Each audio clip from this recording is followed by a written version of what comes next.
Sinunog natin yung mga dahon ng inyog dito para wala nang pakalat-kalat dito sa ating taniman.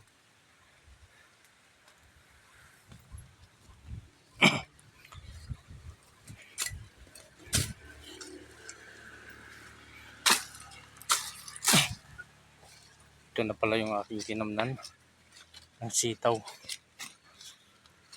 Isa, nandun sa baba, dalawa, tatlo,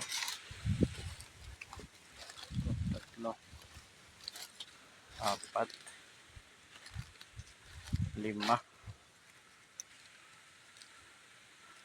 anim na hilera. Yan. Pupunuhin natin to. Tamnan natin lahat yan ng sitaw, mga idol. Hanggang dun si babaw na yan.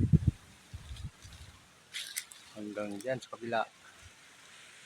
Yan. Tamnan natin lahat yan. Marami pa naman tayong buto. Yan.